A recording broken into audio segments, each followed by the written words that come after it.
नमो भगवते वासुदेवाय। ओम नमो भगवते वासुदेवाय।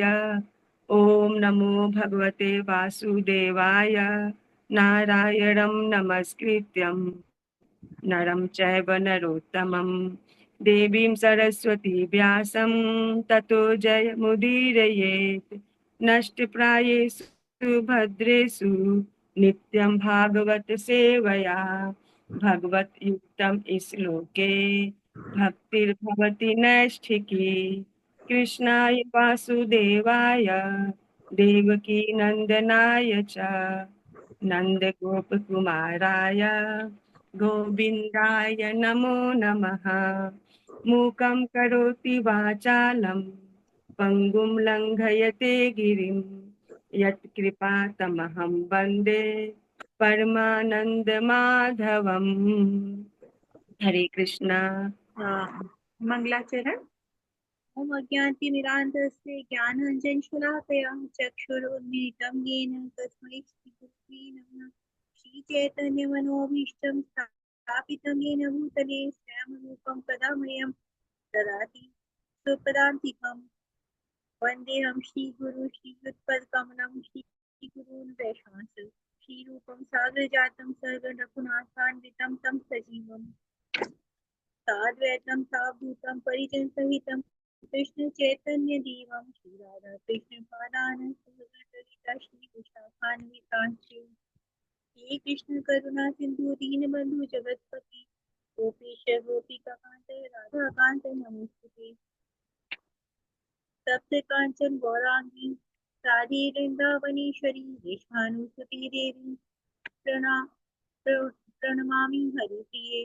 पंचाकल्पतरुभ्यश्च कृपा सिन्धुभ्य एव च पतितानां पावनेभ्यो वैष्णवेभ्यो नमो नमः। नमो विष्णुपादाय कृष्णपृष्ठाय भूतले श्रीमते भक्तिवेदान्त स्वामिनिति नामिने नमस्ते सरस्वती देवी गौरवाणी प्रचारिणे निर्विशेष शून्यवादी पाश्चात्य देशतारिणे जय श्री कृष्ण चैतन्य प्रभु नित्यानंद श्री अद्वैत गदाधर श्रीवासादि गौर भक्तवृंद। हरे कृष्ण कृष्ण कृष्ण हरे हरे हरे राम राम राम हरे हरे। हरे कृष्ण माता जी number. Hare Krishna. Hare Krishna. Thank you Poonam माता जी, थैंक यू कुंजन गुप्ता माता जी, आज का जप और आज के प्रार्थनाएं करने के लिए आपका बहुत बहुत धन्यवाद। पूनम माता जी, आपका अभी बेटा कैसा है? माता जी पहले से कुछ ठीक है। अच्छा अच्छा। तो अब मतलब मेडिसिन चल रहा होगा ना? जी जी माता जी, जी माता जी। ठीक है। तो माता जी का बेटा की तबीयत कल अचानक खराब हो गई थी, फीवर वगैरह हो गया था, उनको स्कूल जाना पड़ा था ना लेने बेटे को। तो हम उसके लिए प्रार्थना करते हैं कि जल्दी स्वस्थ हो जाए। हरे कृष्ण कृष्ण कृष्ण हरे हरे हरे, हरे राम राम राम हरे हरे। हरे कृष्णा माता जी, थैंक यू माता जी। हरि बिल्कुल बोल। हरे कृष्ण ठीक हो माता जाए। जी, भगवान आपके बेटे को जल्दी जल्दी स्वस्थ करे। थैंक यू माता जी, थैंक हरे यू। कृष्ण राम माता जी। ठीक है, तो अभी हम आगे बढ़ते हैं। हरे तो कृष्ण माता जी, सभी दंडवत का प्रणाम। हार्दिक अभिनंदन है आज के प्रातःकालीन जप सत्र में। हरे कृष्ण माता। हरे कृष्णा सभी को। लेट्स सी हरे प्रभुपाद कृष्ण कोट। माता जी, सभी को। जी माता जी, हरे कृष्णा। स्क्रीन विजिबल है? जी माता जी। जी माता जी। जी। तो प्रभुपाद जी क्या कह रहे हैं आज, लेट्स सी। कहते हैं, कठिनाई यह है कि कभी कभी कृष्ण का आशीर्वाद प्रतिकूल सा प्रतीत होता है। ऐसा लगता है जैसे कृष्ण ने हमें स्वयं से अलग कर दिया है। यह वही समय है जब लोग नास्तिकता की ओर अग्रसर हो जाते हैं। 25 अप्रैल 1972, टोक्यो। तो टोक्यो में प्रभुपाद जी का ये उद्धरण था। प्रभुपाद जी कहते हैं कि कभी कभी ऐसी विषम परिस्थितियां आती है हमारे जीवन में, तो हमें लगता है कि हम तो भगवान को याद कर रहे हैं, भगवान का जप कर रहे हैं, भगवान की इतनी सेवा कर रहे हैं, और भगवान हमारे साथ क्या कर रहे हैं देखो। एकदम किसी का धन एकदम चला जाता है, एकदम से कहीं लॉस होने लगता है, या किसी का कोई प्रियजन बिछड़ जाता है, अलग हो जाता है, किसी भी तरह के ऐसे कोई कभी इंस्टेंसेस होते हैं, ऐसे चीजें होती हैं, तो व्यक्ति सोचता है कि क्या फायदा, इतनी भक्ति करने का क्या फायदा।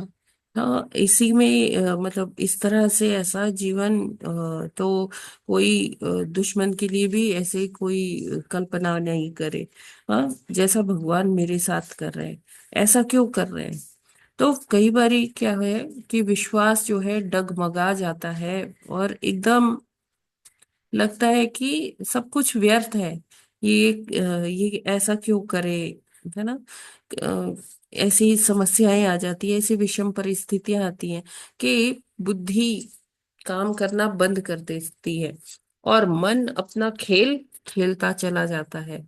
मन ऐसा प्रोजेक्ट करता है हमारे आगे कि देखो, ये सब भक्ति क्यों कर रहे हो, भक्ति करना व्यर्थ है। तो इस तरह से क्या होता है कि मनुष्य अपने सेंसेस को खो बैठता है, और जो वो भक्ति कर रहा होता है, सबसे पहले अगर कुछ छूटता है तो भक्ति छूटती है। जैसे ही कुछ किसी का स्वास्थ्य गड़बड़ हुआ, किसी का कुछ परिवार में कुछ हो गया, या कोई भी दुख की स्थिति आई, तो सबसे पहले अगर कुछ छूट जाता है तो भक्ति ही छोड़ता है व्यक्ति। कहता है अरे कोई फायदा नहीं है भक्ति करने का, इतना सब देखने को मिल रहा है। तो वो सीधे भगवान पर आरोप लगा देता है कि भगवान तुम क्या कर रहे हो ना। जब सुख होता है तो वो क्रेडिट अपने को देता है, जब कोई कठिन परिस्थितियां आती है, कुछ दुख की स्थिति होती है, तो वो सबसे पहले अगर किसी को दोष देता है तो भगवान को, कि भगवान तुमने मेरे साथ क्या किया, मैं तो तुम्हारी इतनी पूजा कर रहा हूँ, मैं तो इतनी भक्ति कर रहा हूँ, इतने जप कर रहा हूँ, और तुम मेरे साथ ऐसा कर रहे हो, ये ठीक नहीं है। यानी कि भक्ति से कोई लाभ नहीं होता। और जो व्यक्ति इसे झेल रहा है वो तो सोचता ही है, साथ में उसके आसपास के लोग उसको कहते हैं कि देखो तुम जब से भक्ति कर रही हो ना, या भक्ति कर रहे हो ना, तब से ही जीवन में समस्याएं आ रही हैं। हाँ, अभी बहुत हो गया है, इतना नहीं करो, क्योंकि भक्ति करने से ना जीवन में समस्याएं आती हैं। कभी कभी लगता है कि हाँ भक्ति कर रहे हैं तो ऐसा क्यों हो रहा है। तो कृष्ण हमें दोनों तरह से संभालते हैं। कई बार ऐसा सुख देके, जो सो कॉल्ड सुख है, कि कई बार किसी को धन संपत्ति देकर किसी को ब्लेस करते हैं, किसी को अपना आशीर्वाद देते हैं। कभी उससे कुछ लेकर अपना आशीर्वाद देते हैं। तो ये थोड़ा समझने में कई बार कंफ्यूजन हो जाता है। हम जीवात्माएं हैं, हम बद्धात्माएं हैं, हमें समझने में कंफ्यूजन हो जाता है कि भगवान कैसे हैं। तो देखिए भगवान कई बार क्या होता है, हमारा सब कुछ ले लेते हैं, और फिर कहते हैं कि फिर मतलब हमें एक मौका देते हैं कि हम भक्ति में आगे बढ़े। कैसे, कि मान लीजिए हमारी आसक्तियां हैं, किसी हमारे संबंधी से हमारी आसक्ति है, या हमारी आसक्ति धन से है, हमारी आसक्ति कोई संपत्ति से है, वो फिर जिसमें हमारी बहुत ज्यादा आसक्ति है वो हमसे ले लेते हैं।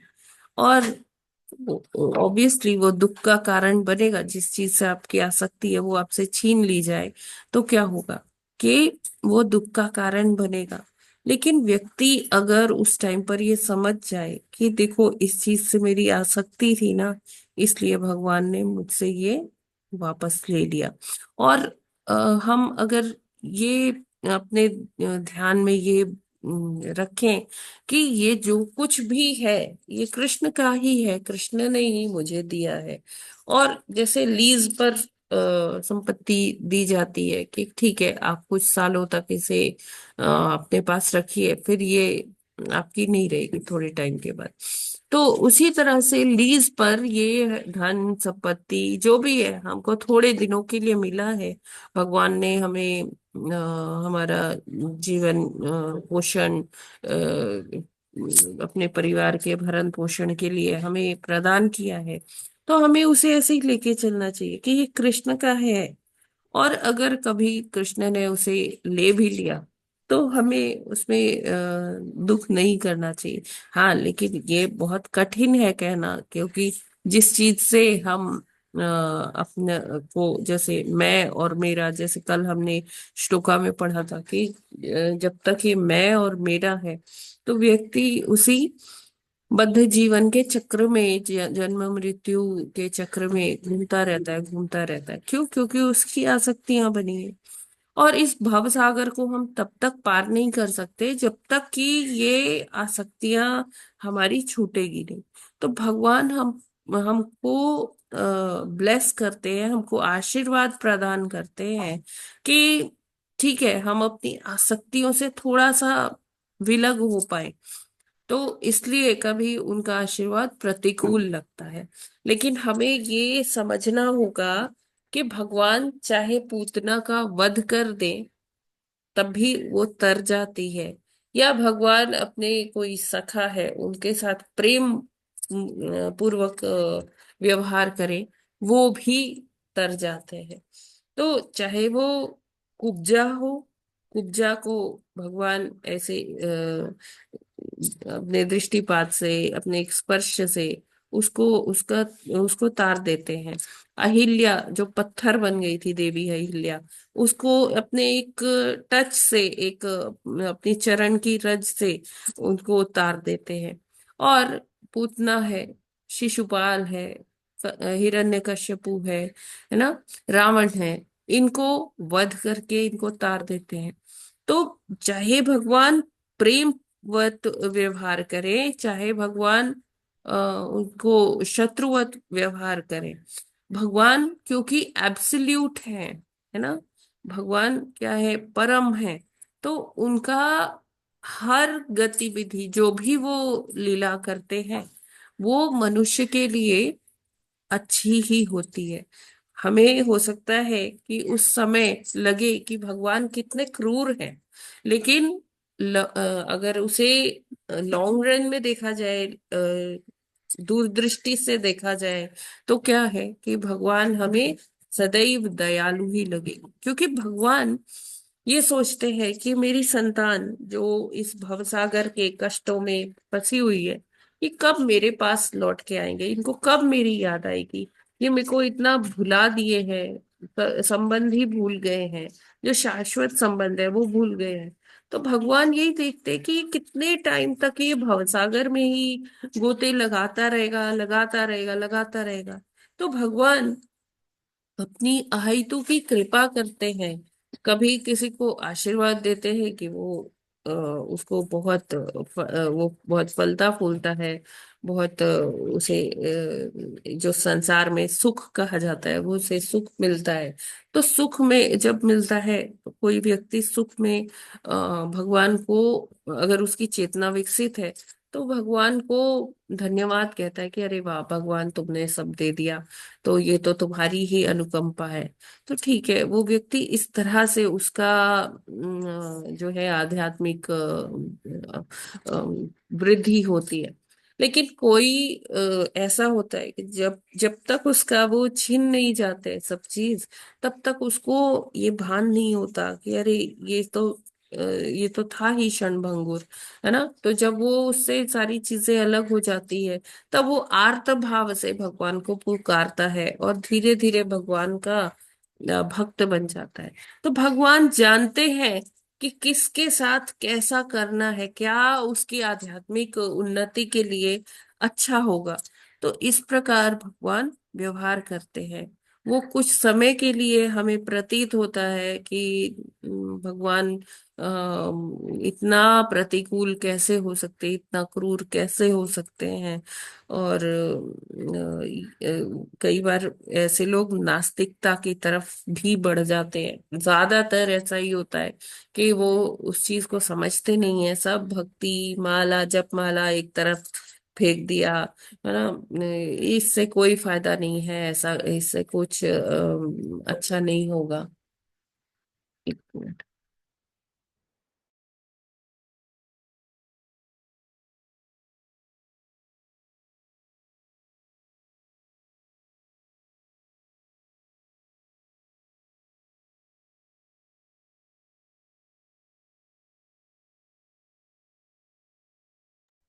हरे कृष्णा। सॉरी। तो यहाँ पर हमें यही समझ आता है प्रभुपाद जी के आज के उद्धरण से कि हमें भगवान पर अटूट विश्वास होना चाहिए। चाहे दुख आए चाहे सुख आए, उसे भगवान का प्रसाद ही समझकर हमें स्वीकार करना चाहिए। क्योंकि भगवान कभी, हमें ये इतना विश्वास होना चाहिए कि भगवान कभी किसी के साथ कोई उनकी दुश्मनी नहीं है, कोई वो शत्रुता नहीं निकाल रहे हैं, है ना। वो तो हमारा कर्मा होता है, हमारा प्रारब्ध होता है जो हमें अ, भुगतना होता है। लेकिन भगवान सदैव ही करुणामयी है, दयामयी है। वो हमेशा हमारी आध्यात्मिक उन्नति के बारे में सोचते हैं। वो सोचते हैं कि कैसे मैं अपनी संतान को इस भवसागर से पार ले आऊं, है ना। तो वो उसी तरह से अपनी अहेतु की कृपा दिखाते हैं, किसी का ऐसा आशीर्वाद देते हैं कि वो फलता फूलता है, उसको सब मिलता है, वो धनी होता है, धनी परिवार में उसका जन्म होता है, या सब कुछ ठीक ठाक होता है। जिस जिस जीवात्मा का भगवान समझते हैं कि हाँ, इसके अंदर कोई अहंकार नहीं आएगा, तो उसको वो दे देते हैं। और जिसका वो देखते हैं कि हाँ, अहंकार बढ़ रहा है, सब हो रहा है, ये इस तरह से हो रहा है, तो फिर वो उससे सब छीनना भी शुरू कर देते हैं। तो ये हमें समझना होगा कि भगवान की ही ये कृपा है। क्योंकि हमारे जीवन, जो मनुष्य जीवन है, उसकी उसका जो गंतव्य है वो क्या है, कि भगवत प्राप्ति होना, भगवत प्रेम मिलना। तो इसके लिए भगवान ही बेस्ट जानते हैं कि हमारे लिए क्या सही है। और वो उस प्रकार से ऐसा हमें प्रदान करते हैं। कभी हमें लगता है कि ये दुख आ गया है, तो अब बस हम भक्ति छोड़ दें। तो लेकिन हमें ऐसा नहीं करना है। हमें समझना है कि वो हमारे परम पिता है, वो हमेशा हमारा अच्छा ही करेंगे। हरे कृष्णा। जगत गुरु श्रील प्रभुपाद की जय। हरे कृष्ण।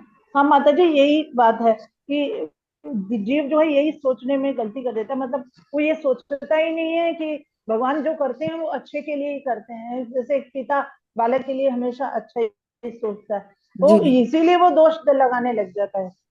देहात्म बुद्धि के कारण ही ऐसी ऐसा विचार मन में आता है। जी जी जी, बिल्कुल। अब देखिए, माता पिता अगर बच्चों को हम्म चेस्टाइज करते हैं, डांटते हैं, फटकारते हैं, या हम्म गुरु अपने शिष्य को डांटता है, फटकारता है, उसको कभी कोई दंड दे देता है, तो वो क्या होता है, हम्म उसके भले के लिए ही होता है ना, उसके शुद्धिकरण के लिए ही हम्म। होता है। तो यही जी जी। है, यही प्रिंसिपल लागू होता है। बिल्कुल। हरे कृष्ण माता जी। हरे भगवान जो कृष्णा भी कुछ प्रभु भी जी। करते हैं, पिता है तो अपनी संतानों के भले के लिए करते हैं, हम्म ताकि वो आध्यात्मिक उन्नति पास करके धाम तक पहुंच पाए। तो माता जी जो सुख में होते हैं वो तो खुश रहते हैं और भगवान को धन्यवाद देते हुए प्रार्थना करते हैं।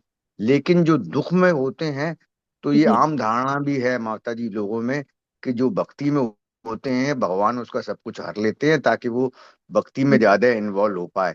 तो हर तो लेते हैं सब कुछ, भक्ति में तो इन्वॉल्व होता है, वो इस वजह से प्रार्थना करता है फिर। लेकिन माता जी है तो वो दुखदाई ना, उसको कष्ट अगर देंगे, और प्रारब्ध जहां तक है, तो प्रारब्ध तो माता जी जगह जगह ये कहा गया है कि भगवान की भक्ति से जो है सारे प्रारब्ध जो है खत्म हो जाते हैं। तो फिर दुख क्यों आते हैं? जिनको सोचे लोग कि ये प्रारब्ध हैं और कोई बात नहीं, इसको इससे जो है भक्ति करेंगे तो सब अपने आप ठीक हो जाएंगे, तो इंसान जो है देखिए, बहुत सारे बात भगवान को वही दोष है देते हैं। कि जो हम सागर के समान जो हमारे प्रारब्ध है, भगवान उसे कैसा कर देते हैं, गोखुर के बराबर हाँ कर मैम। देते हैं, है ना। तो जो हमारे जीवन में दुख आते हैं, हमने किया, हम डिजर्व तो बहुत सारा दुख करते हैं, लेकिन भगवान उसे छोटा कर देते हैं, छोटा करके दे देते जी हैं। जी जी। हम ये भूल जाते हैं कि हम करके तो बहुत बड़े बड़े कांड आए हुए हैं, लेकिन भगवान हम्म। इतने कृपालु हैं कि वो हमें छोटे में ही निपटा रहे हैं, छोटे में ही हम्म। हमारे प्रारब्ध को खत्म कर रहे हैं। खत्म कर रहे हैं। ठीक है ना। तो ये भाव अगर हम रखेंगे तो सदैव हम आगे बढ़ पाएंगे। लेकिन अगर हम ऐसा सोचेंगे कि देखो दुख तो दुख है, दुख में कैसे फिर व्यक्ति के मन में तो आएगा ही, तो यहीं पर हमारी देहात्म बुद्धि जो है वो एक्टिव हो जाती है और हमें ऐसा सोचने पर मजबूर कर देती है। हाँ, प्रैक्टिकली अगर सोचा जाए तो डिफिकल्ट है, लेकिन अगर हम इसे भगवान की अनुकंपा समझेंगे कि जो भी मेरे लाइफ में जो दुख आ रहे हैं वो मेरा प्रारब्ध है, और जो सो कॉल्ड सुख अगर जिसको हम बोलते हैं वो आ रहे हैं, तो वो भगवान की कृपा है। हम डिजर्व नहीं करते थे, लेकिन भगवान ने हमें हमारे ऊपर कृपा किया, तो इसलिए हाँ, जीवन में थोड़ा सा दुख का अभाव हो गया, थोड़ा हम चैन से जी पा रहे हैं। तो वो क्या है कि हमें इस तरह से समझना चाहिए। और दूसरी बात है, अगर हमारे जीवन में सब कुछ अच्छा अच्छा चल रहा है, सब कुछ ठीक ठाक हो रहा है, हम कह रहे हैं अरे वाह, माला भी सही से हो रही है, सब कुछ एकदम बढ़िया चल रहा है, जो चाह रहे हैं वो आ रहा है, तो हमें थोड़ा सा ना ठिठकना चाहिए, थोड़ा सा मंथन करना चाहिए कि क्या ऐसा सब ठीक ठाक चल रहा है, भगवान मुझसे कहीं कुछ गलती तो नहीं हुई है। कैसे बीच बीच में वो स्पीड ब्रेकर्स अगर आते हैं ना, तो इट मीन्स कि हाँ ठीक है, अब सब कुछ ठीक चल रहा है ना। जब सब कुछ बढ़िया होने लगे सब कुछ, तो थोड़ा सा रुक जाना चाहिए, थोड़ा सा एक बार चिंतन करना चाहिए कि मुझसे कहीं कुछ गलती तो नहीं हो रही है, कृष्ण मेरे से रूठे तो नहीं है, है ना। तो जब सुख दुख इस तरह से चलता रहे, तो हाँ, तब है कि सही हम कर रहे हैं, वरना हमें थोड़ा सा चिंतन करना चाहिए। ठीक है। हरे कृष्णा। हरे कृष्ण माता जी। हरे कृष्ण। जी माता जी, हरे कृष्णा माता जी, दंडवत प्रणाम। प्रणाम माता जी। हरे कृष्णा माता जी, दंडवत प्रणाम। हरे कृष्णा। हरे तो कृष्णा कल, माता जी, दंडवत प्रणाम। हरे कृष्ण। माता जी, एक क्वेश्चन है कि जब सुख आ रहा है, सब कुछ अच्छा चल रहा है, फिर हमारे मन में ऐसा विचार क्यों आना चाहिए कि भगवान हमसे नाराज है? क्योंकि भव सागर में हम यहाँ सुख भोगने के लिए तो आए नहीं है, ये तो दुखालय है ना। जी हम जी। किसी ना किसी वो शुद्धिकरण के लिए आए हैं, यहाँ दंड भोगने के लिए आए हैं, ये जेल है ना, जी दुखालय अशाश्वतम, है ना, अशाश्वत जगह है और दुखों का घर है। तो अगर यहाँ हमारे साथ सब कुछ अच्छा अच्छा चल रहा है, तो इट मीन्स कि कहीं हमसे कुछ तो गलती हो रही जी। है ना। मतलब अभी अभी हो रही है, पूर्व जन्म में हुई है ऐसा? मतलब कैसे, नहीं, क्या अनुमान अभी भी हो लगाए? रही है, पूर्व जन्म के फल से तो हम यहाँ भौतिक जगत में आए, वरना हम जी आध्यात्मिक जगत में ना होते। जी। इंदु माता जी प्लीज म्यूट कीजिए। जी माता जी।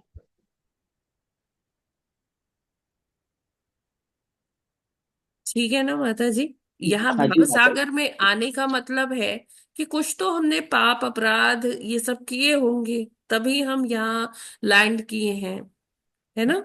तो जी माता जी। अगर सब कुछ बढ़िया बढ़िया चल रहा है तो ये कोई भगवत धाम तो है नहीं, ये तो जी दुखालय है। तो हमें हम्म फिर इसलिए ठिठकना चाहिए, सोचना चाहिए, we should ponder upon things कि हाँ जी सब, हाँ, कुछ गलती तो नहीं हो रही है।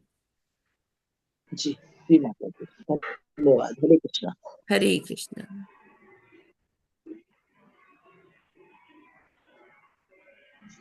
जी, तो कल हमने पढ़ा था 16वां श्लोक, और उसमें लोग हमने देखा था कैसे मनुष्य मैं और मेरा के चक्र में फंस जाता है, और इसी के कारण उसे बार बार भव सागर में यहाँ आना पड़ता है, और दुखों का वो झेलना पड़ता है ना। और जैसे ही कोई इससे लांघ जाता है, इस स्तर से ऊपर उठ जाता है, दुख और सुख के स्तर से ऊपर उठ जाता है, तो फिर वो क्या, शुद्ध आत्मा बन के वो किधर चला जाता है, वो यहाँ इस भवसागर को लांग जाता है, पार कर जाता है। हम्म तो जी जी आगे उसी के कंटिन्यूएशन में यहाँ आगे बात कर रहे हैं श्री कपिल देव अपनी माता जी देवहूति से। यस माता जी, प्लीज जी पढ़िए। 17वां श्लोक। तदा पुरुष आत्मानं केवलं प्रकृतेः परं निरन्तरं स्वयं ज्योतिरणिमानम् अखण्डितं। हरे कृष्णा। हरे कृष्णा। प्रणाम। तदा पुरुष आत्मनं केवलं प्रकृते परं निरन्तरं स्वयं ज्योतिर्निर्माणं खण्डितं। हरे कृष्ण। हरे हरे कृष्णा। कृष्ण माता जी धन्यवाद प्रणाम। तदा पुरुषं केवल तदा प्रकृते पुरुषः आत्मानं निरंतर केवलं कीर्ते परं निरन्तरं स्वयं ज्योतिरमिनां मनं खण्डितम्। हरे कृष्णा माता जी धन्यवाद प्रणाम। हरे कृष्णा, सभी को दंड प्रणाम। तदा पुरुष आत्मान केवलम प्रकृते परम निरंतरम संज्योति ज्योतिर्निमान अमखंडितम। हरे कृष्णा। हरे हरे कृष्ण। कृष्णा। तदा पुरुष आत्मानं केवलं प्रकृतेः परं निरन्तरं स्वयं ज्योति अरिमानम् अखण्डितं। हरे कृष्णा। हरे कृष्ण। तदा पुरुष आत्मनं केवलं प्रकृतिः परं निरन्तर स्वयं ज्योति अणिमानम् अखण्डितं। हरे कृष्ण। हरे कृष्णा। तदा पुरुषात्मानं केवलं प्रकृते परं निरंतरं स्वयं ज्योति मानव अखंडितम। हरे कृष्णा, सभी को दंडवत प्रणाम। हरे कृष्ण। तदा पुरुष आत्मानं केवलं प्रकृते परं निरन्तरं स्वयं ज्योतिरणि मान मानं खण्डितम्। हरे कृष्ण। हरे कृष्णा। तदा पुरुष आत्मानं केवलं प्रकृतेः परं निरंतरम स्वयं ज्योति अणिमानम अखंडितम। हरे कृष्णा, सभी को दंडवत प्रणाम। हरे हरे कृष्णा, कृष्ण। सभी को दंडवत प्रणाम। तदा पुरुष आत्मानं केवलं प्रकृते परं निरंतरं स्वयं ज्योति गणिमानं खंडितम्। हरे हरे कृष्णा। कृष्ण। तदा पुरुषात्मानं केवलं प्रकृते परं निरन्तरं स्वयं ज्योतिर्निमानं खण्डितं। हरे कृष्ण माता जी प्रभु जी सभी को दंडवत प्रणाम। हरे हरे कृष्णा। कृष्णा। तदा पुरुष आत्मानं केवलं प्रकृते परं निरन्तरं स्वयं ज्योतिर अणिमान् अखण्डितम्। हरे कृष्णा। तदा पुरुष आत्मानं केवलं प्रकृते परं निरन्तरं स्वयं ज्योति अणिमानम् अखंडितम। हरे कृष्णा। सभी माताओं को और प्रभु को दंडवत प्रणाम। आत्मानं केवलं प्रकृति परं निरन्तरं स्वयं ज्योतिर् ज्योतिरणिमानं खंडितम। हरे कृष्ण माता जी, धन्यवाद प्रणाम। सभी भक्तों को सादर प्रणाम। हरे कृष्णा। तदा पुरुषात्मानं केवलं प्रकृतेः परं निरन्तरं स्वयं ज्योतिर्मणिमानं खण्डितम्। हरे कृष्णा। हरे कृष्ण। तदा पुरुष आत्मानं केवलं प्रकृतेः परं निरन्तरं स्वयं ज्योतिर्मणिमानमखण्डितम्। हरे कृष्ण। हरे कृष्ण। तदा पुरुषम् आत्मानं केवलं प्रकृतेः परं निरन्तरं स्वयं ज्योतिरतिनिमानखण्डितम्। हरे कृष्ण, सभी को दंडवत प्रणाम। हरे कृष्ण। तदा पुरुषम् आत्मानं केवलं प्रकृते परं निरन्तरं स्वयं ज्योतिर्मान् खण्डितम्। हरे कृष्णा। हरे कृष्णा। सभी भक्तों को तदा पुरुष आत्मानं केवलं प्रकृते परम निरंतम सम ज्योति अनिमान अखंडितम। हरे कृष्णा।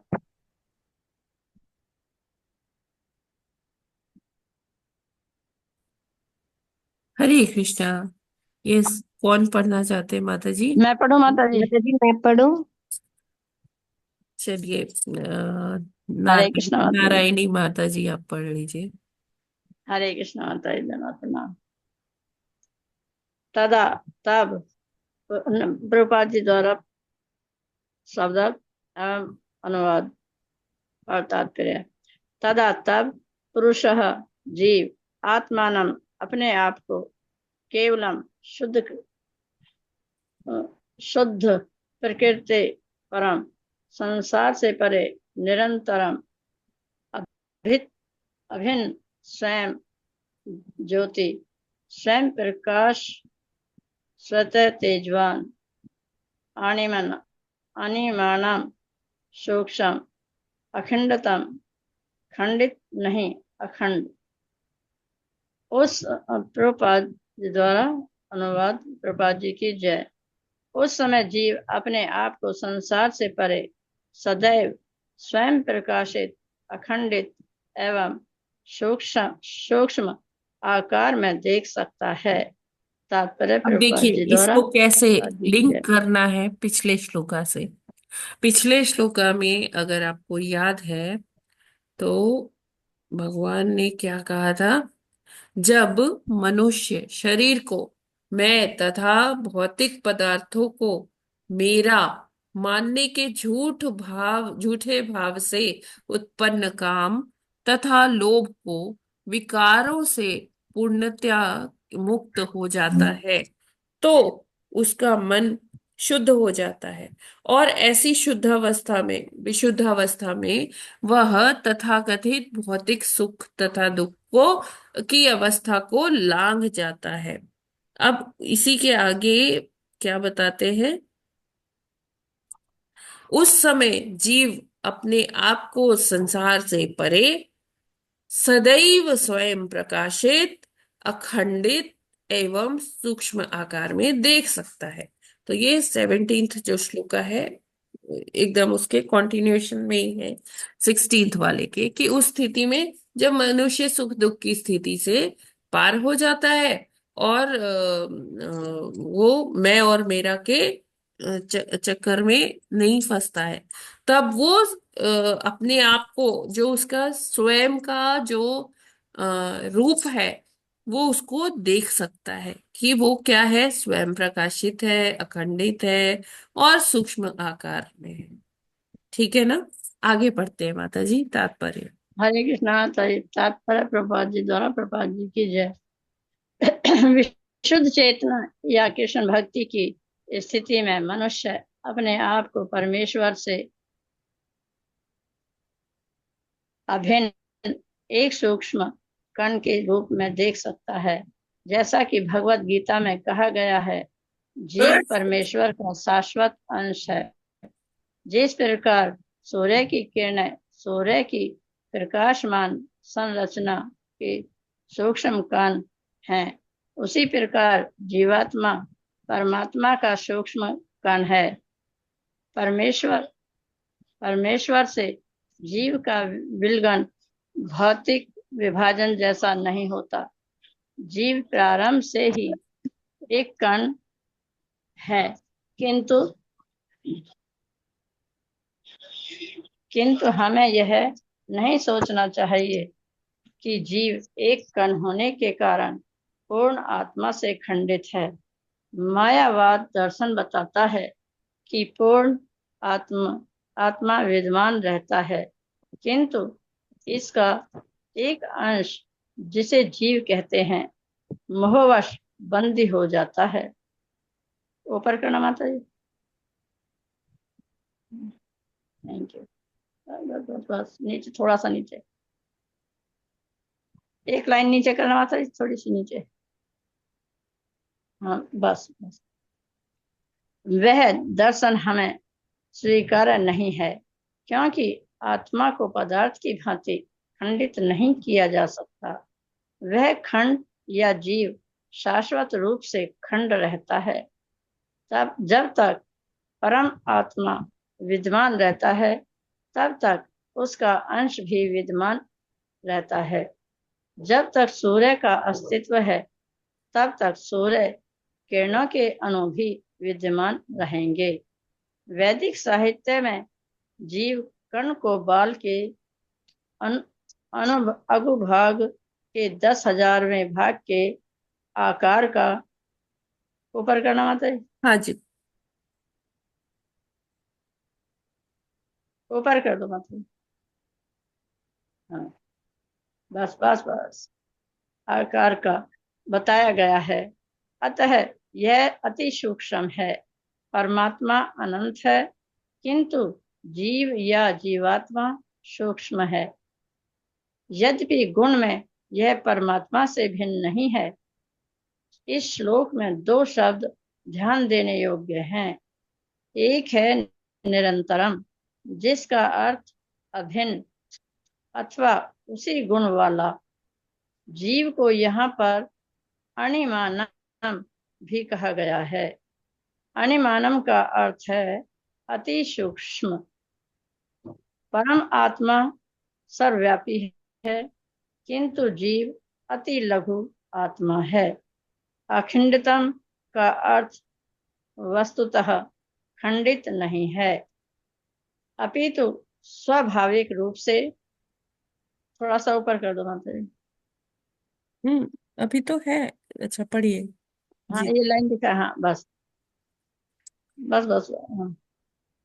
स्वाभाविक रूप से सदैव अति सूक्ष्म है। सूर्य प्रकाश के अणुवीय खंडों को कोई भी विलग नहीं कर सकता, किंतु सूर्य प्रकाश का अणुवीय खंड सूर्य जैसा व्यापक नहीं होता।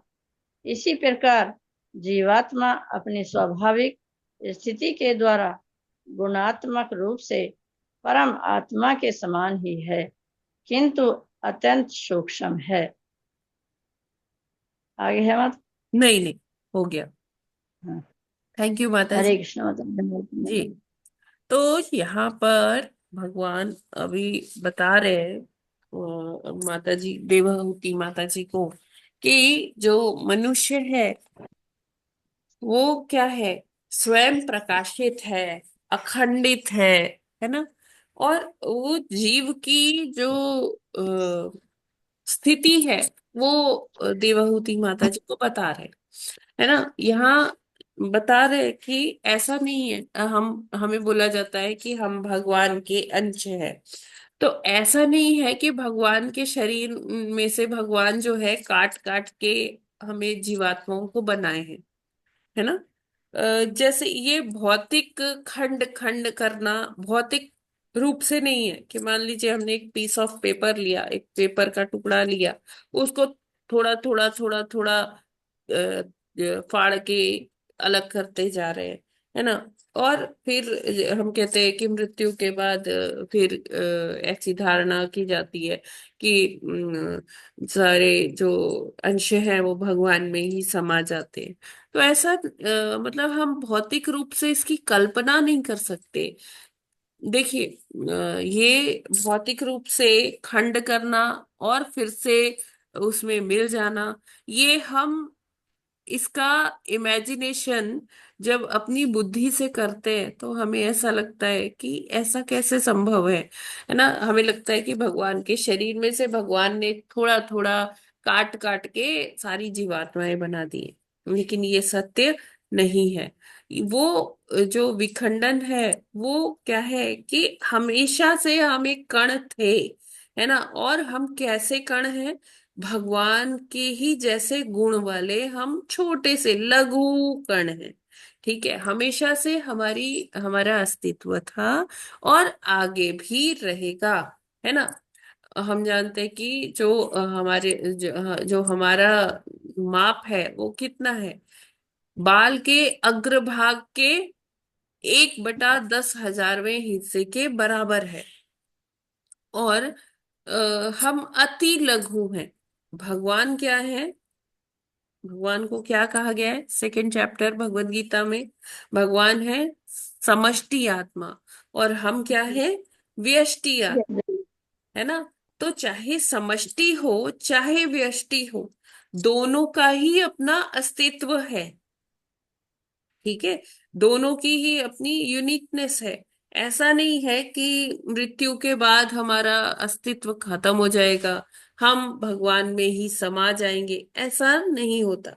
हाँ, लेकिन ये बताया जाता है कि हम भगवान के ही अंश हैं। तो वो अंश कैसे हैं? हम उन्हीं की तरह है। क्या है? सच, सच्चित और आनंद के तत्वों से बने हुए हैं, है ना। जैसे भगवान के धाम में भगवान हमेशा आनंद में रहते हैं, सुख में रहते हैं, उसी तरह से हमारा भी जो कैरेक्टर है, हम हमेशा सुख की तरफ, सुख की तलाश में जाते हैं, आनंद की तलाश में जाते हैं। इसीलिए हम दुखालय में भी आनंद तलाशते रहते हैं। क्यों? क्योंकि हमारा जो स्वभाव है वो हमारे भगवान जी जैसा है, जो परमानंद में हमेशा स्थित रहते हैं। तो यहाँ पर वो आ जाता है जो मध्वाचार्य जी ने जिस टर्म को कॉइन किया था, अचिंत्य भेदा भेद, फिर उसको महाप्रभु चैतन्य महाप्रभु ने भी आगे लेके आए, उसको प्रमाणित किया कि देखिए, अगर कोई कहता है कि देखो मैं कृष्ण को पूरी तरह से जानता हूं, तो आप क्या समझेंगे कि वो जानते हैं? हम्म। नहीं, बिल्कुल भी भगवान संपूर्ण नहीं। है। ठीक है, क्या? क्यों? क्योंकि कृष्ण को कोई ये दावा कर ही नहीं सकता कि वो कृष्ण को पूरी तरह से जानता है, क्योंकि कृष्ण स्वयं कहते हैं कि वो जो है परमात्मा है, सुपर सोल है। और अ, ये आत्मा को व्यक्ति कैसे देखता है? कोई आश्चर्य से देखता है, और कोई इसके बारे में सुनकर आश्चर्यचकित हो जाता है कि ऐसा भी होता है क्या। तो ये बहुत आश्चर्यमय चीज है। और भगवान को पूरी तरह से जानना हमारी भौतिक बुद्धि के वश में नहीं है। हम भगवान को शास्त्रों के माध्यम से थोड़ा थोड़ा समझ सकते हैं, है ना। और उनको, लेकिन पूरी तरह से वो अचिंत्य है, जिनके बारे में हम कल्पना भी नहीं कर सकते, इमेजिन भी नहीं कर सकते कि भगवान क्या क्या है। अगर आप कोई डिक्शनरी उठाकर देखिए, उसमें जो वर्ड्स हैं, तो वो सब वर्ड्स जो है, या शास्त्रों में जितने शब्द हैं, वो सब भगवान की ही महिमा का बखान करते हैं। हर चीज के मूल में जाएंगे तो क्या है, वो किसके लिए है? भगवान के लिए ही है ना। तो भगवान को जानना, ये कोई जो कहता है ना मैं पूरी तरह से भगवान को जानता हूं, तो वो एकदम झूठ बोल रहा है। वो भगवान को बिल्कुल नहीं जानता। हाँ, लेकिन जो कहता है कि मैं भगवान को नहीं समझ पा रहा, भगवान की तो लीला ही अपरंपार है, उनको समझना बहुत मुश्किल है। मुझे नहीं पता ज्यादा कि भगवान कौन है। तो ये क्या है, वो फिर भी जानता है कि भगवान कौन है, जो ऐसा कह रहा है कि मैं भगवान को नहीं जानता। तो भगवान अकल्पनीय है। भगवान को कोई समझ नहीं सकता, कोई उनको पूरी तरह से जान नहीं सकता। तो बस ये ऐसे हम समझ सकते हैं कि जैसे जो सूर्य की किरणें हैं, वो सूर्य की ही अंश है ना, उनमें भी सूर्य जैसी ही क्या है, जो उसकी कॉन्स्टिट्यूएंट्स है वो सूर्य जैसे ही है। या जैसे अगर हम कहें कि आग और चिंगारी, जो आग का कंटेंट है, जो आग में है, वो ही एक चिंगारी में भी छुपा हुआ है ना। लेकिन चिंगारी आग का एक लघु रूप है, या कह लीजिए अति लघु रूप है। तो उसी तरह से हम उन परम परमात्मा पूर्ण पुरुषोत्तम भगवान के क्या है, अति लघु रूप है, अति सूक्ष्म कण है। तो इसीलिए यहाँ पर भगवान कपिल देव अपनी माता को बता रहे हैं कि कैसे व्यक्ति जो है, जो जीवात्मा है, वो भगवान का ही एक अति सूक्ष्म अंश है। देखिए यहाँ पर क्या लिखते हैं कि श्लोक में जो निरंतरम आया है शब्द, उसका अर्थ क्या है, अभिन्न अथवा उसी गुण वाला। तो जीव को तो यहाँ पर जो जीव है उसके लिए निरंतरम शब्द यूज हो रहा है कि जब भी मनुष्य इस अलग अलग इस भौतिक संसार में अलग अलग योनि में आता है, लेकिन वो वही रहता है, निरंतरम रहता है, भगवान का ही अंश रहता है। कपड़ा उसने क्या पहना है उससे कोई मतलब नहीं, जो वो अंदर जो अंश है वो उसी गुण वाला है, किसी गुण वाला है, भगवान के से गुण वाला है, अभिन्न है भगवान से, है ना। लेकिन वो अणिमानम भी है। अणिमा, अणिमा एक सिद्धि होती है जिससे अति लघु रूप ले सकते हैं, अति सूक्ष्म रूप ले सकते हैं, है ना। जैसे हनुमान जी के लिए आता है, हम पढ़ते हैं अष्ट सिद्धि नवनिधि के दाता, तो उसमें एक अष्ट सिद्धियों में से एक सिद्धि क्या है, अणिमानम है। तो जो जीवात्मा है वो उसके लिए यहाँ प्रयोग किया है वर्ड अणिमानम, कि वो जो जीव है वो क्या है, अति सूक्ष्म है। जब हम कहते हैं भगवान के बारे में, कहते हैं कि भगवान तो सर्वव्यापी हैं, लेकिन जीव कैसा है, वो अति लघु है। फिर आता है वर्ड अखंडितम। अखंडितम का मतलब है, अर्थ है वस्तुतः खंडित नहीं, अपितु स्वाभाविक रूप से सदैव अति सूक्ष्म।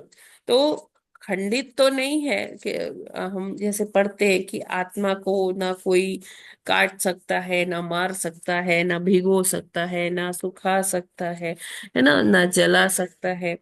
तो आत्मा कैसी है, आत्मा खंडित नहीं हो सकती है। और ना ये सोचना चाहिए कि भगवान ने अपने शरीर में से टुकड़े टुकड़े करके ये जीवात्माओं को बनाया है। लेकिन क्या है कि जो आत्मा है, वो जो जीवात्मा है, वो भगवान का अति लघु रूप है। बहुत सारी जीवात्माएं हैं जो भगवान की ही अंश हैं। मतलब कि क्या है कि जो जीवात्मा और परमात्मा में अंतर भी है, बहुत अंतर भी है और वो एक जैसे भी है, भेद भी है और अभेद भी है। इसी को कहते हैं हम अचिंत्य भेदा भेद। यानी कि हम भगवान जैसे भी हैं, गुणात्मक दृष्टि से देखें तो हम भगवान की ही तरह से है। लेकिन अगर हम साइज के रूप में देखें या मात्रा की दृष्टि से देखें कि हमें कितना सत्य चित और आनंद तत्व है जिसके हम बने हुए हैं, तो वो तत्व मात्रा की दृष्टि से बहुत थोड़ा है हमारे अंदर, अति लघु है। लेकिन भगवान जो है, भगवान क्या है? भगवान का पूरा शरीर, भगवान का मन, उनका हृदय, उनकी आत्मा सब एक ही तत्व है। भगवान के शरीर, आत्मा, हृदय, मन में कोई अंतर नहीं है। हाँ, जबकि हमारा शरीर जो है वो कैसा है? भौतिक जो एलिमेंट्स है उनका बना हुआ है ना। भौतिक शरीर पंच महाभूत से बना हुआ है, कि पृथ्वी, जल, अग्नि, वायु, आकाश। तो इस तरह से हमारा शरीर अलग है, और जो हमारी आत्मा है वो सच्चिदानंद तत्व की बनी हुई है। तो शरीर और आत्मा में भेद हुआ या नहीं हुआ? हम्म हमारे शरीर और आत्मा में भेद हुआ कि नहीं हुआ? हाँ, बताइए। हाँ माता जी, भेद है। जी माता जी। जी। और परमात्मा भगवान को का जो हम शरीर है और जो उनकी आत्मा है, उसमें कोई भेद नहीं है। उनका हृदय, उनका मन, उनका शरीर, उनकी आत्मा सब एक ही तत्व की बनी है। वो कौन से तत्व हैं? सत, चित और आनंद। जबकि आनंद आनंद। हमारा हमारा हम जो है, हम तो सच्चिदानंद है, लेकिन जो हमारा शरीर है, जो हमने कपड़ा ओढ़ रखा है, वो तो भौतिक जो एलिमेंट्स हैं उनका बना हुआ है। उसका घटक क्या है? वो भौतिक चीजें हैं, है ना। और फिर उसके अंदर सूक्ष्म शरीर है, वो भी क्या है? वो मन, बुद्धि, अहंकार है, उसका आवरण है। तो ये सारी चीजें अलग है। हमारी जो भौतिक शरीर है वो अलग है, जो हमारा, जो हम स्वयं हैं, हम अलग हैं। हम भगवान के ही अंश हैं, होते हुए भी उनसे गुणात्मक दृष्टि से अलग है। यही कॉन्सेप्ट चैतन्य महाप्रभु ने इसका आगे बहुत इस पर चर्चा भी की, विस्तार किया इसका, है ना। अचिंत्य भेदा भेद, कि हम एक होते हुए भी एक नहीं है। भगवान समष्टि है, हम व्यष्टि हैं। व्यष्टि और भगवान समष्टि भी है, व्यष्टि भी है। व्यष्टि का क्या मतलब होता है? कि हमारा एक अलग अस्तित्व होना, हम हमारा एक अलग पहचान होना, आइडेंटिटी होना। तो भगवान की भी आइडेंटिटी है, हमारी भी आइडेंटिटी है। हम यूनिक हैं, हम सबसे अलग हैं, है ना। जैसे हम कहते हैं किसी के भी फिंगरप्रिंट्स एक जैसे नहीं होते, तो उसी तरह से सारी जीवात्माएं जो हैं वो सारी अलग अलग हैं, है ना। सबकी अपनी एक पहचान है, अस्तित्व है। तो भगवान का भी अपना अस्तित्व है। तो भगवान व्यष्टि भी है, भगवान हमारी तरह ही व्यष्टि आत्मा भी है, लेकिन भगवान समष्टि भी है। वो पूर्ण है, संपूर्ण है, पूर्ण पुरुषोत्तम उनको कहा जाता है। तो भगवान संपूर्ण है और हम क्या है? उनके अंश है। ठीक है, ये बात क्लियर हुई क्या? हरे हाँ कृष्णा। जी माता जी। कोई इसमें कोई चीज जो नहीं समझ में आई आप लोगों को? प्रश्न है? कोई कोई टिप्पणी है? हाँ माता जी, भगवान भगवान और जीव जो हैं मिलते जुलते हैं। अ, फर्क सिर्फ ये है कि भगवान जो है व्यष्टि है, इंडिविजुअल भी है और समष्टि भी है। समष्टि का मतलब सारे उसमें गुण हैं और सब जीवों में व्यापी हैं, सबके बारे में जानते हैं। भगवान संपूर्ण है, परंतु शुद्ध आत्मा जो है अपने आप में संपूर्ण नहीं है, वो भौतिक तत्वों से बनी हुई है। जबकि भगवान तो सारे आध्यात्मिक हैं, उनका नाम, उनका शरीर, उनका मन और सब कुछ उनका आध्यात्मिक है। और इस तरह से जीव से फर्क है। जीवों में अगर वो शुद्ध रूप में है तो उसमें भगवान के सारे गुण पाए जाते हैं, परंतु वो इंडिविजुअल है, भगवान से अलग हो गया है। इस वजह से जो है उससे डिफरेंट है। और भगवान जो है महान है, सब उन्हों में है। भगवान अकल्पनीय है, कि कहाँ से शुरू होते हैं, कहाँ खत्म होते हैं, अनादि हैं, अनंत हैं, अकल्पनीय हैं। और इस तरह से जो है पुरातन है। और जीव भी है, उनकी आत्मा को भी ना खंडित किया जाता है। यहाँ पर यह बताया गया कि आत्मा को खंडित वाली नहीं है, ये तो इंडिविजुअल रही है शुरू से लेके माता जी। लेकिन क्वेश्चन ये है, आत्मा जो है न इंडिविजुअल है, न खंडित की जा सकती है, न जलाई जा सकती है, न तोड़ी जा सकती है, न कुछ हो सकता है। लेकिन जो लोग जो है निराकार रूप को मानते हैं, उनकी तो आत्मा जो है व्यष्टि होते हुए भी भगवान की ज्योति में विलीन हो जाती है। विलीन तो हो फिर जाती है, उनकी लेकिन लेकिन उसका अपना व्यष्टित्व बना रहता है। क्योंकि जैसे ही उनका भक्ति का वो क्रेडिट खत्म होता है, उनका कोटा खत्म होता है, वो फिर से वापस उनका पतन हो जाता है भौतिक जगत में। अच्छा माता जी। है ना? तो वहां हाँ, हमेशा हमेशा के लिए विलीन थोड़ी ना हो जाते हैं। इंडिविजुअलिटी रहती है बाद में जब हाँ वहां हाँ, से निकलेंगे तो। इंडिविजुअलिटी रहती है।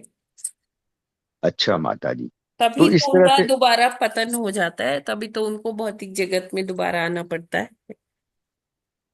हाँ माता जी, तो इस तरह से हम साकार रूपी जो मानते हैं, तो गुणों के हिसाब से जो है आत्मा एक है, इसलिए जो है सच्चिदानंद है सब। तो सच्चिदानंद है शुद्ध रूप में अगर आत्मा, तो अगर भगवान की भक्ति करेंगे तो उन्हीं जो है सुखों को प्राप्त करेंगे।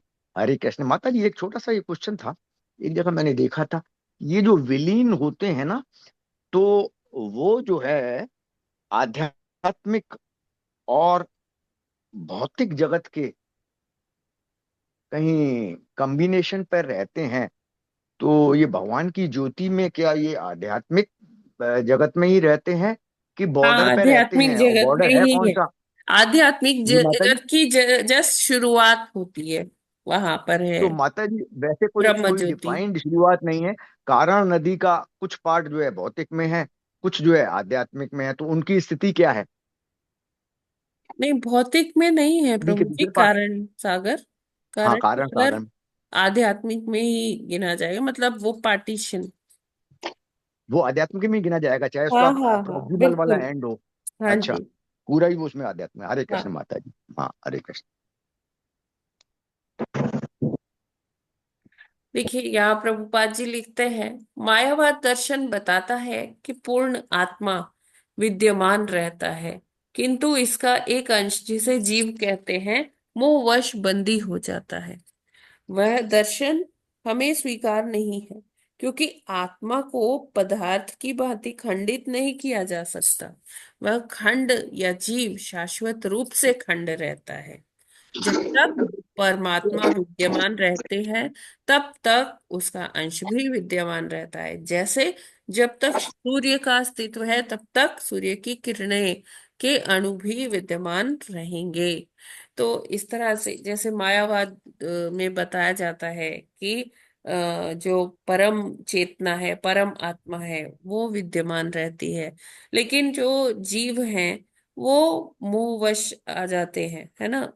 मोहवश बंदी हो जाते हैं, बद्ध जीवन में आ जाते हैं तो प्रभुपाद कहते हैं हमें ये स्वीकार नहीं है, ये दर्शन स्वीकार नहीं है। क्योंकि जीवात्माओं की भी जो अस्तित्व है, वो हमेशा से है। जैसे जब से भगवान का अस्तित्व है, तब से ही जीवात्माएं भी हैं। जैसे जब से सूर्य है, तभी से उसकी किरणें भी हैं। है ना? तो जो हमारा जो अचिंत्य भेदा भेद का जो सिद्धांत है, या जो हम साकार भगवान को का चिंतन करते हैं, उनकी पूजा करते हैं, तो हमारा दर्शन मायावादियों से इस तरह से अलग है।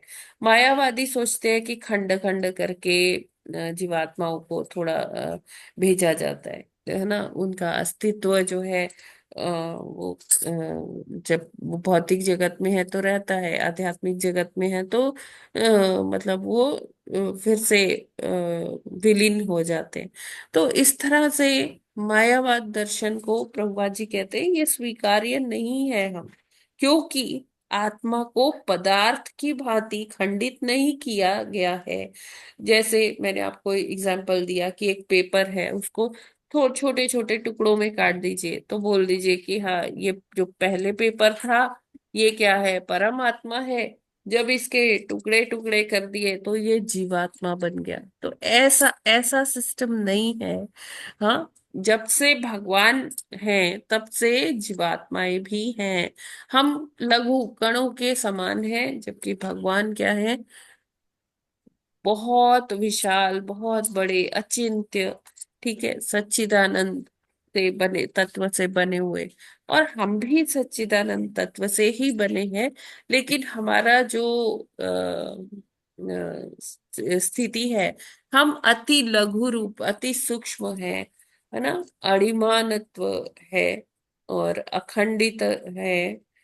और जैसे यहाँ ट्रांसलेशन में बोला गया कि जब व्यक्ति मैं और मेरा के स्थिति से बाहर निकल आता है, वो इस भवसागर को लांग सकता है, यानी कि सुख दुख के पार निकल जाता है। उस स्थिति में जीव अपने आप को इस भवसागर से परे कैसे देख सकता है? स्वयं प्रकाशित रूप में देख सकता है। हमेशा जो जीवात्मा है वो ज्ञान के प्रकाश में हमेशा प्रकाशित रहती है, इसीलिए उसे कहते हैं स्वयं प्रकाशित। क्यों? ज्ञान का प्रकाश कहाँ से आया? कहाँ से? जब वो सुख दुख के लेवल से ऊपर उठ जाता है, तो वो भगवान का अंश, वो अपने आप को देख सकता है कि मैं भगवान का अंश हूँ। भगवान के अंश होने के कारण हमेशा वो ज्ञान से स्वयं प्रकाशित रहता है। अखंडित, यानी कि मैं तो भगवान का ही हूँ, अखंडित हूँ, कोई हमें अलगाव नहीं है ना। मतलब वो उसका व्यष्टित्व बना हुआ है, उसका यूनिकनेस है, लेकिन वो भगवान जैसा ही है ना। और सूक्ष्म आकार में अपने आप को देख सकता है। ठीक है, आई होप ये सभी को क्लियर है।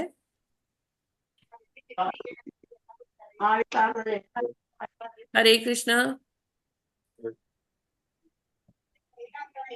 माता जी, ये ज्यादा समझने वाला है कि वाकई में देखने वाला है कि आत्मा अपने आप को स्वयं प्रकाशित अखंडित तो है ही है, तथा सूक्ष्म आकार का देख सकता है। ये प्रैक्टिकली ज्यादा प्रैक्टिस है कि देख ये सकता समझने है वाली क्योंकि बात है। आत्मा की अपनी, देखिए, स्थायी इंद्रियां भी होती हैं, है ना। हरे कृष्ण माता जो जी, स्थायी हमारे इंद्रियां पास वाकई में अभी जो होती हैं कि इंद्रियां काल्पनिक है? हैं, हमारे पास जो अभी इंद्रियां हैं वो अपूर्ण इंद्रियां हैं, भौतिक इंद्रियां हैं। लेकिन जब व्यक्ति सुख दुख के लेवल से, स्तर से ऊपर उठ जाता है, तो उसकी जो आध्यात्मिक इंद्रियां हैं वो जागृत हो जाती हैं, और वो अपने आप को देख भी सकती है, सुन भी सकती है, सब सब कार्य कर सकती हैं।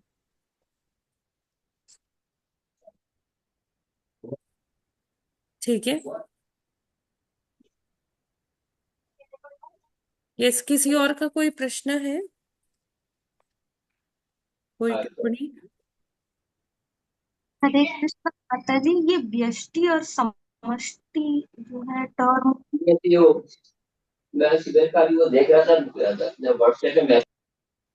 देखिए, समष्टि क्या है? संपूर्ण, जिसमें कोई किसी चीज की कोई कमी नहीं है।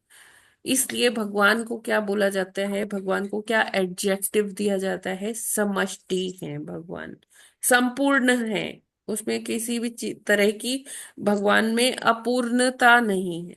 जबकि जो हम हैं वो समष्टि आत्मा के अति लघु रूप है। हमारा सिंगुलर। अलग पहचान है, अस्तित्व है, व्यष्टित्व है। व्यष्टित्व मतलब individuality, we have that individuality. ठीक है, ओके। लेकिन हम इंडिविजुअल, हैं। उसका दूसरे का इंग्लिश वाला, इंडिविजुअलिटी एंड भगवान भी व्यष्टि है, इंडिविजुअलिटी भगवान की भी है, जी। लेकिन समष्टि मतलब जो संपूर्ण है। अच्छा, तो ये क्या सिंगुलर प्लूरल नहीं है? No no no, not at all. अच्छा अच्छा, ओके। हरे कृष्णा देखिए, माता। व्यष्टित्व भगवान का भी है, हमारा भी है, क्योंकि भगवान भी अपने आप में यूनिक है, उनके जैसा कोई दूसरा नहीं है। सिमिलरली हम सब भी जीवात्माएं जो हैं, सबका अपना व्यष्टित्व है, सबकी अपनी यूनिक आइडेंटिटी है, इंडिविजुअलिटी है। ठीक है। और लेकिन भगवान का एक और एडजेक्टिव है, उनको समष्टि भी कहा जाता है। वो व्यष्टि तो है ही, लेकिन समष्टि भी है। हम समष्टि नहीं है, हम सब, भगवान संपूर्ण है। इट्स नॉट लाइक कि ये सिंगुलर प्लूरल है, समष्टि और व्यष्टि। ठीक है माता जी। हरे हरे कृष्ण कृष्ण। माता जी, देखिए, जब आप भौतिक जगत में सेकंड नहीं आई थी चैप्टर में आत्मा। पढ़ेंगे ना स्वर्णकांति माता हाँ जी, सेकंड चैप्टर जी माता। भगवद गीता, तो उसमें आपको ये क्लियर हो जाएगा। 2 ये 52 से लेके 56 तक, इफ आई एम नॉट जी रॉन्ग, मैं आपको एग्जैक्टली बता दूंगी। उसमें समष्टि और व्यष्टि का कॉन्सेप्ट बहुत अच्छे से गिवन है, 3-4 श्लोक है उसमें, बहुत अच्छे से है। जी हरे माता जी। माता जी, हरे कृष्णा माता जी। हरे जी कृष्णा, माता जी। धन्यवाद। हरे हरे कृष्ण। प्रणाम। जी, हरे कृष्णा माता जी। यस माता हम जी बोलिए। और व्यष्टि को यही समझ सकते हैं कि संपूर्ण और व्यक्तिगत, है ना? हाँ, संपूर्ण और व्यक्तिगत। अ, व्यष्टि मतलब व्यक्तिगत, और समष्टि मतलब संपूर्ण, जी जी जी बिल्कुल। सारी चीजें। तो भगवान के हाँ, लिए दोनों ही यूज हो सकते हैं, स्वयं भगवान इन्वो- समष्टि भी जी है, भगवान व्यष्टि भी है। जी जी, धन्यवाद। हरे कृष्णा माता जी, धन्यवाद। तो जी, हरे कृष्णा। ठीक है, तो फिर हम लोग यहीं पर आज विराम करते हैं, समय भी हो गया है। और आज परम पूज्य गोपाल कृष्ण गोस्वामी महाराज जी का प्रथम तिरोभाव दिवस है। तो महाराज जी पिछले साल अपना शरीर त्याग कर नित्य लीला प्रविष्ट हो गए थे।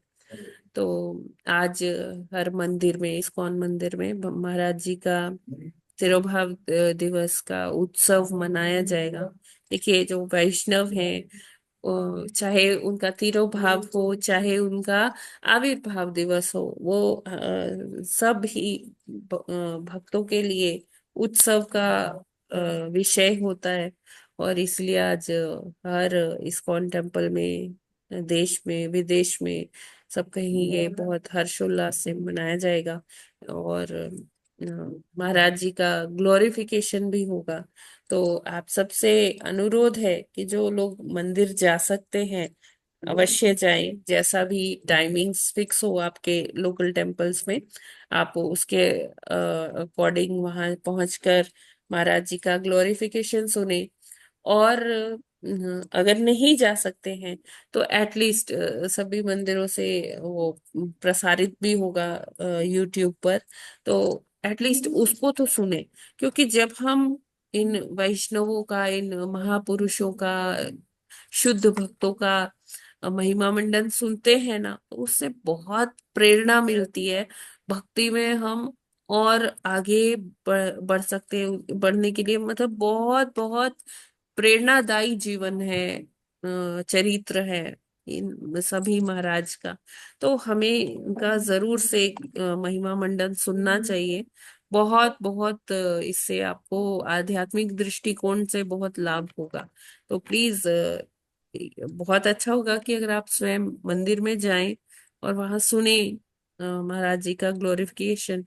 और नहीं जा सकते किसी कारणवश, तो यूट्यूब में तो सभी को सुनना ही चाहिए। ठीक है, तो आज महाराज जी के लिए भोग अभी ऑफर हो भगवान को। और पूरा जैसे फीस्ट होता है वो होगा। तो भौतिक जगत में क्या होता है कि जब कोई शरीर त्यागता है तो वो बहुत दुख का कारण माना जाता है। लेकिन वैष्णव समाज में तो इस बात की खुशी होती है तिरुभाव में भी, कि व्यक्ति इस भवसागर को छोड़कर, त्याग कर भगवान की लीलाओं में प्रवेश कर रहे हैं। तो वो जीवात्मा के लिए वो खुशी होती है ना। जबकि भौतिक जगत में जो जीवात्मा गया, ठीक है, उसके लिए तो उस वो भवसागर पार हो गया, उसके लिए तो। लेकिन जो पीछे लोग सर्वाइवर्स रह जाते हैं, तो वो दुख करते हैं, शोक बनाते हैं। लेकिन अगर हम आध्यात्मिक दृष्टिकोण से देखें, तो एक जीव अपने गंतव्य को चला गया, तो इससे बढ़ के और खुशी का बात क्या होगा। तो हमें इसीलिए वैष्णव समाज में ऐसे शोक नहीं करते, वो भी बहुत खुशी का ही मौका होता है। हरे कृष्णा। जगत गुरु श्रील प्रभुपाद की जय। परम पूज्य गोपाल कृष्ण गोस्वामी महाराज जी की जय। जय। हरे कृष्ण माता जी, हमारे ग्रुप में भी आएगा ये, जो यूट्यूब में सेपरेट जाना पड़ेगा? ठीक है, मैं लिंक सेंड कर दूंगी माता जी। ठीक है माता जी। ठीक है ना, जो चाहे हाँ। वृंदावन वाला जो होगा, वृंदावन में तो 3 दिन से चल रहा है प्रोग्राम, अच्छा जी। आज तीसरा दिन। अच्छा। तो मैं आपको सारे लिंक सेंड कर देती हूँ माता जी। मुझे ठीक जो है। कन्वीनियंट होगा माता जी आप भेजना, क्या? जो आपको कन्वीनियंट होगा ना, तो हाँ वो हाँ, आप वो सब भेज। कन्वीनियंट है माता जी। ठीक है। तो ठीक। अच्छा होगा कि अगर आज आप अपने लोकल टेम्पल्स में जाएं। जी जी माता जी। ट्राई करिए, हाँ। जाइए, आपके घर के पास में ही है पंचकुला में, तो जाइए, हाँ जी हाँ जी। है ना। और नहीं जा सकते जी तो जी। ठीक है, यूट्यूब में भी सुन लीजिएगा। बहुत अच्छे अच्छे ग्लोरिफिकेशन जो सभी भक्तों के साथ महाराज जी का आदान प्रदान होता है, वो उसके बारे में बताते हैं। महाराज जी की जो चरित्र है उसके बारे में बहुत जानने को मिलता है। जी माता जी, जी सुनेंगे माता जी बहुत ही जरूर। प्रेरणादायक होता है उनका चरित्र। हरे नाम क्या बताया महाराज जी का? परम पूज्य गोपाल कृष्ण गोस्वामी महाराज जी। जी हरे कृष्णा। धन्यवाद। जाएंगे जरूर मंदिर। 1 मिनट।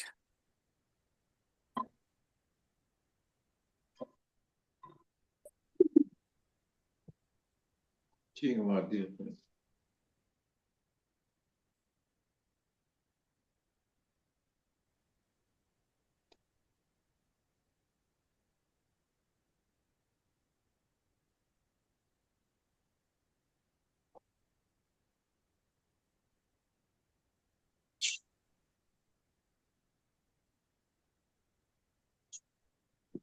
ठाकुर जी हूँ।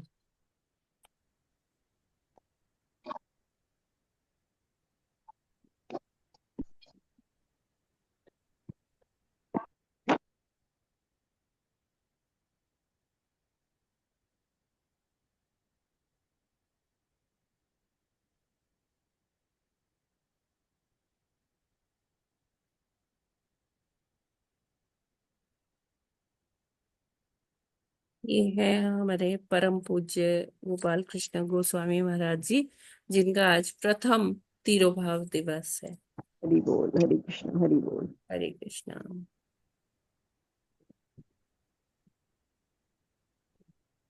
दर्शने पवित्र करे, यही तो यानी कि दर्शन से ही, दर्शन मात्र ही जो देखने वाले हैं वो पवित्र हो जाते हैं, ऐसा चरित्र है शुद्ध भक्तों का। जी माता जी, हरे कृष्णा, हरि हरे बोल। कृष्णा। हरे कृष्ण। ठीक है, तो हम लोग इसी के साथ आज का ये सत्र यहीं पर विराम करते हैं। ग्रंथराज श्रीमद् भागवतम की जय। सद्गुरु श्रील प्रभुपाद की जय। रामाचार्य हरिदास ठाकुर की जय। कोटि वैष्णव भक्त वृंद की जय।